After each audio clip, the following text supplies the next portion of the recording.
Hello guys, solution is the best में आपका स्वागत है। आज मैं आपके लिए लाई हूँ BA programme 5th semester history का एक इम्पॉर्टेंट क्वेश्चन। अगर आप मेरे चैनल पे नए हैं तो मेरे चैनल को सब्सक्राइब कर दीजिए और बेल आइकन को प्रेस कर दीजिए ताकि 5th सेमेस्टर के जो इम्पोर्टेंट क्वेश्चन हैं वो आपको प्रोवाइड करवा सकूँ जल्द से जल्द। तो चलिए वीडियो को स्टार्ट करते हैं। आज का टॉपिक है नाजीवाद कि नाजीवाद क्या है, नाजीवाद के विकास किस प्रकार से हुआ और नाजीवाद के उदय के क्या क्या कारण रहे और क्या क्या प्रभाव रहा इस चीज़ का। तो चलिए वीडियो स्टार्ट करते हैं। नाजीवाद जर्मनी के तानाशाह एडोल्फ हिटलर की एक विचारधारा थी तथा एडोल्फ हिटलर को नाजीवाद का संस्थापक भी कहा जाता है। जो नाजीवाद का उदय हुआ था, जो तानाशाह है एडोल्फ हिटलर, इनके द्वारा इनकी एक विचारधारा थी और जो है नाजीवाद का इन्हें संस्थापक भी कहा जाता है। नाजीवाद सरकार और आम जनता के मध्य एक नए रिश्ते के पक्ष में था जिसकी शुरुआत जर्मनी में हुई थी। जो नाजीवाद है वो सरकार और आम जनता के बीच में जो एक नया रिश्ता बनता है उसके पक्ष में था जिसकी शुरुआत हुई थी जर्मनी में। नाजीवाद फांसीवाद का एक रूप है। इटली में फांसीवाद के बारे में भी मैंने एक वीडियो बनाई है कि उसका उदय कैसे हुआ था, जो मुसोलिनी है उसका योगदान किस प्रकार से हुआ, तो उसमें जाके आप डिस्क्रिप्शन में मैं लिंक डाल दूँगी, आप वहाँ जाके देख सकते हैं। और जो इटली में फांसीवाद का उदय हुआ था और जो ये नाजीवाद है इसका भी उद्देश्य यही है, राष्ट्रवाद को सर्वोच्चता प्रदान करना है, राष्ट्रवाद को सबसे ज़्यादा इम्पोर्टेंस देनी है। तो नाजीवाद का उदय व विकास। 20वीं शताब्दी के शुरुआती सालों में जर्मनी एक ताकतवर साम्राज्य हुआ करता था। जब 20वीं शताब्दी था मतलब 1900 से लेकर जो स्टार्टिंग थी, 1900 से आगे की जो स्टार्टिंग थी 1901 1902, उन ईयर्स में ये एक ताकतवर साम्राज्य हुआ करता था। जर्मनी ने ऑस्ट्रियाई साम्राज्य के साथ मिलकर मित्र राष्ट्रों के विरुद्ध पहला विश्व युद्ध 1914 से 1918 तक लड़ा था। जो जर्मनी है, इटली की तरह जर्मनी ने भी ऑस्ट्रियाई साम्राज्य के साथ वो थे धुरी राष्ट्र थे, उनके साथ मिलकर मित्र राष्ट्रों के विरुद्ध उन्होंने विश्व युद्ध लड़ा था। विश्व के सभी राष्ट्र किसी न किसी उद्देश्य से इस युद्ध में कूद पड़े थे, परंतु वह इस बात से परिचित नहीं थे कि यह युद्ध संपूर्ण यूरोप को आर्थिक रूप से निचोड़ देगा, क्योंकि किसी को इस बात की भनक नहीं थी, ये इस चीज़ से परिचित ही नहीं थे कि वो जो पूरा यूरोप है वो आर्थिक रूप से बहुत ज़्यादा परेशान हो जाएगा। प्रथम विश्व युद्ध के तुरंत बाद इस पार्टी की स्थापना हुई थी जिसका विचार था कि जर्मनी ने वर्साई की संधि पर हस्ताक्षर करके बहुत बड़ी गलती कर दी थी। जो जर्मनी है, प्रथम विश्व युद्ध के बाद जर्मनी ने वर्साई की संधि पर हस्ताक्षर की थी, इसी को ही ये बहुत बड़ी गलती मानते थे। इसी की वजह से नाजीवाद जो पार्टी है, नाजीवाद की स्थापना हुई थी। प्रथम विश्व युद्ध की समाप्ति जब वर्साई की संधि के साथ हुई थी और लेकिन यही वर्साई की संधि बाद में द्वितीय विश्व युद्ध का कारण भी बनी थी।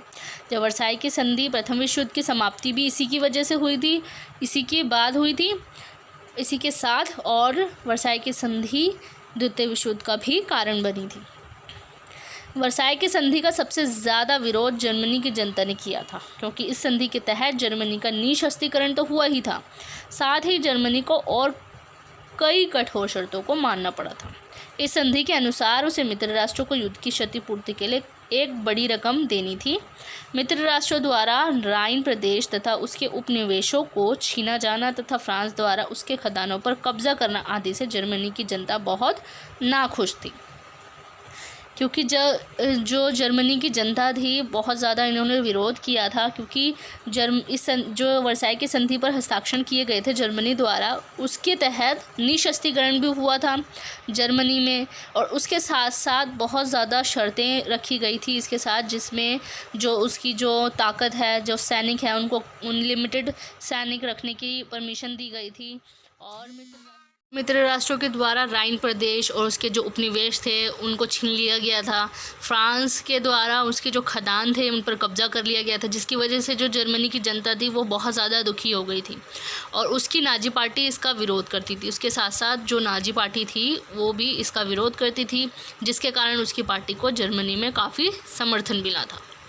जर्मनी में नाजीवाद के उदय के लिए हिटलर के आकर्षक कार्यक्रम ने सबसे अधिक योगदान दिया था, क्योंकि जो बहुत ज़्यादा कार्यक्रम इसने दिखाए थे हिटलर ने, जिसकी वजह से जो वहाँ की जनता थी वो अट्रैक्ट हुई थी नाजी दल की तरफ, नाजीवाद की तरफ।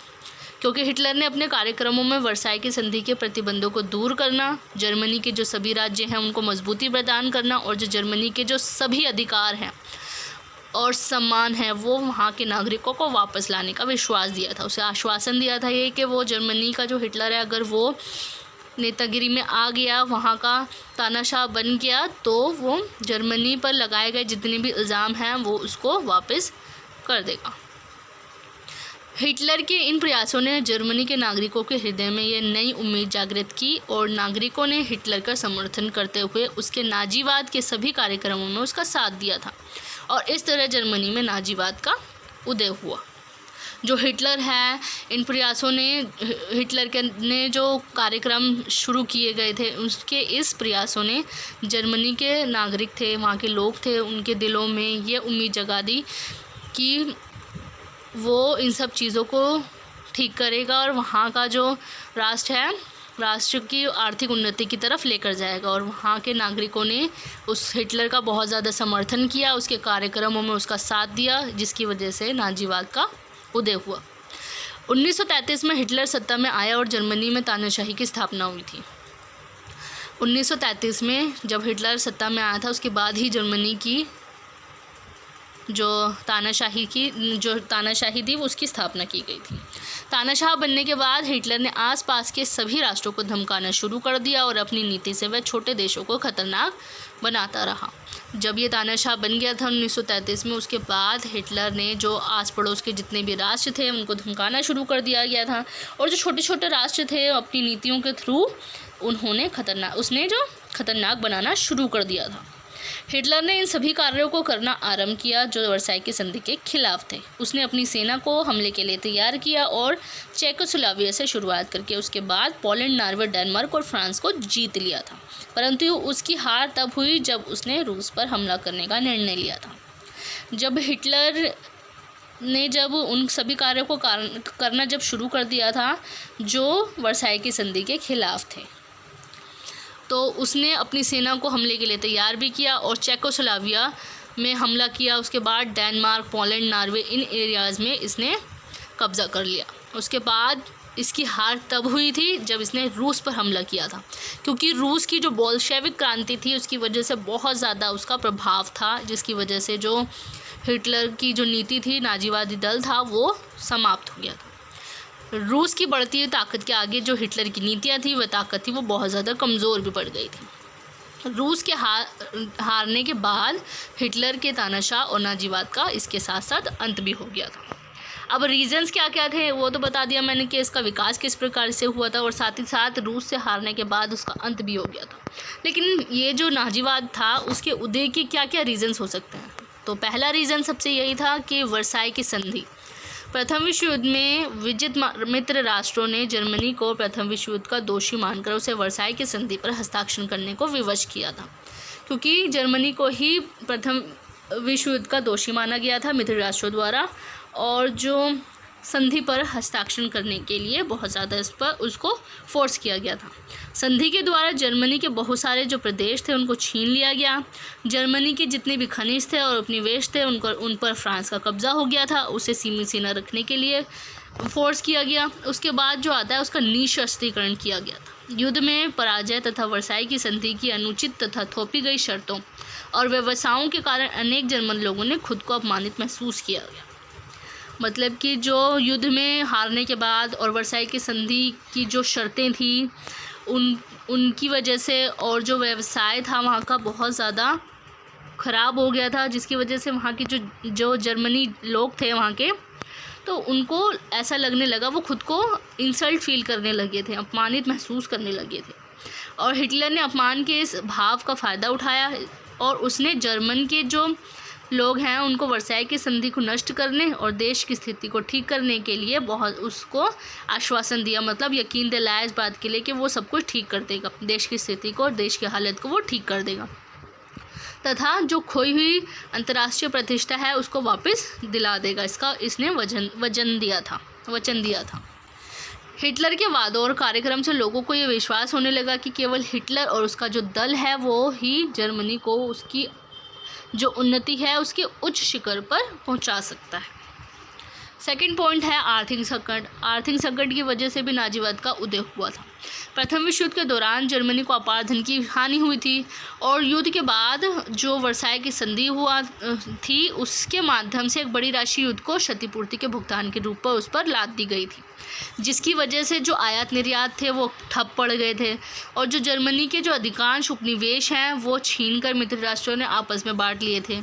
उपनिवेश के छीन जाने से जर्मनी के जो उद्योग थे और व्यापार थे वो नष्ट हो गए थे, ख़त्म हो चुके थे पूरे तरीके से। और जो 1929 में और 1929 से 1930 तक की जो एक आर्थिक मंदी आई थी, जिसकी वजह से पूरे यूरोप में बहुत ज़्यादा आर्थिक मंदी हो गई थी, बहुत ज़्यादा प्रभाव डाला था यूरोप में और पूरे विश्व में भी डाला था। आयात निर्यात में भी बहुत ज़्यादा परेशानी आई थी। जर्मनी में गरीबी, बेरोजगारी और जो भुखमरी थी वो बहुत ज़्यादा बढ़ गई थी। गणतंत्र इनमें से ज़्यादातर समस्याओं का समाधान ढूंढने में असफल रहा था। वहाँ का जो संविधान था उस टाइम पे तो वो इससे ज़्यादा समस्याएं जो थी उसका समाधान ढूंढने में वो सफल नहीं हो पाया था। हिटलर ने लोगों को विश्वास दिलाया कि एक महान दल या एक महान नेता ही इन सभी समस्याओं से जर्मनी के जो लोग हैं उनको छुटकारा दिला सकता है, लोगों को तुरंत छुटकारा दिला सकता है। उसने बेरोजगारी दूर करने, उद्योग, कृषि तथा व्यापार में अत्यधिक प्रगति करने का उसे आश्वासन दिया उन्हें, वहाँ के लोगों को, जिसकी वजह से जर्मन की जो लोग हैं वो नाजी दल की तरफ अट्रैक्ट हो गए थे, नाजी दल की तरफ आकर्षित हुए। परिणाम स्वरूप नाजी दल और जो हिटलर है वो दिन प्रतिदिन उन्नति की ओर बढ़ने लगा। थर्ड पॉइंट आता है साम्यवाद। हिटलर अथवा नाजी पार्टी के उदय का एक प्रमुख कारण है साम्यवाद का बढ़ता हुआ बहथा। रूस की जो बोल्शेविक क्रांति थी वो समाजवाद से रिलेटेड थी, जिसकी वजह से साम्यवाद थे वो विश्व भर में साम्यवादी सरकार गठित करने की बात की गई थी। पूरे विश्व में अगर साम्यवादी सरकार गठित हो जाती तो जो पूंजीपति लोग हैं, बड़े बड़े लोग हैं, उनको परेशानी हो जाती इस चीज़ से, इसीलिए काफ़ी लोग इस चीज़ से डरते थे। हिटलर ने जर्मनी पर रूस के प्रभाव का भय दिखाकर जर्मन जनता को अपने पक्ष में कर लिया था। जर्मनी पर रूस का प्रभाव दिखाने की वजह से जो वहाँ की जनता थी वो उसकी तरफ आ गई। हिटलर ने उन्हें अपने पक्ष में कर लिया था। जर्मनी के जो पूंजीपति लोग थे और उद्योगपति थे, जमींदार थे, धार्मिक व्यक्ति साम्यवाद से डरते थे, क्योंकि उनका जो उनके जो पैसे हैं, उनकी जो अर्निंग है वो पब्लिक सेक्टर हो जाती, ना कि प्राइवेट सेक्टर। जो उनकी पूंजी वगैरह थी वो प्राइवेट से पब्लिक सेक्टर में हो जाती। इसीलिए जनसाधारण एवं श्रमिक वर्ग के लोग थे वो नाजी पार्टी में शामिल होते चले गए थे। और उद्योगपति थे, पूंजीपति थे और जमींदार थे, हिटलर के उत्कर्ष को समझते थे, उसका प्रभाव जानते थे कि कैसा है। उन्होंने धन से हिटलर और नाजी पार्टी की सहायता की थी, जिससे हिटलर और उसके दल को बहुत ज़्यादा तीव्र गति से उन्नति हुई थी इसकी। थर्ड पॉइंट आता है यहूदी विरोधी नीति। जर्मनी में यहूदियों को बहुत ज़्यादा प्रभाव था। बड़े बड़े उद्योग धंधों पर, समाचार पत्रों पर उनका ही अधिकार था और यहूदी बहुत बड़े बड़े उच्च पदों पर भी नियुक्त थे।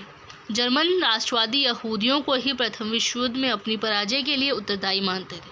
जो जर्मन राष्ट्रवादी थे वो यहूदियों को ही प्रथम विश्व युद्ध में अपनी जो हार हुई थी उसका ही उत्तरदायी मानते थे।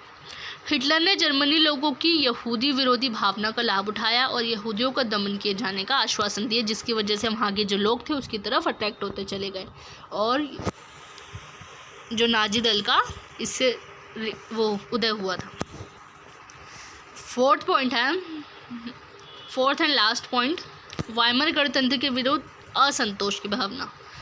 हिटलर के उदय का एक कारण जर्मन जनता का वाइमर गणतंत्र के प्रति असंतोष था। जो वाइमर गणतंत्र, जो उस टाइम पे वाइमर नामक स्थान है जहाँ पर प्रथम विश्व युद्ध के बाद जर्मनी के लिए एक संविधान बनाया गया था। प्रथम विश्व युद्ध जब हुआ था उसके बाद एक संविधान बनाया गया जिसका नाम वाइमर गणतंत्र रखा गया और इसे वाइमर गणतंत्र के नाम से जाना जाता है। यह गणतंत्र जनता का सम्मान पाने में असमर्थ रहा था, क्योंकि जो जर्मन जनता है गणतंत्र को अपनी पराजय और अपमान का प्रतीक मानती थी, क्योंकि गणतंत्र के नेताओं ने ही वर्साई की संधि पर हस्ताक्षर किए थे और मुआवजा देने की बात कही थी। अतः जनता ने गणतंत्र के विरुद्ध हिटलर और नाजी पार्टी का साथ दिया था, क्योंकि वहाँ के जो नेता थे उन्होंने ही वर्साई की संधि पर साइन किए थे और मुआवजा देने की बात स्वीकार की थी, जिसकी वजह से वहाँ के जो जनता थी उन पर तीव्र असंतोष की भावना व्यक्त होने लगी और वो नाजी पार्टी को समर्थन देने लगे थे। तो ये 3-4 पॉइंट्स थे कि नाजीवादी का उदय किस प्रकार से हुआ। And thanks for watching my video.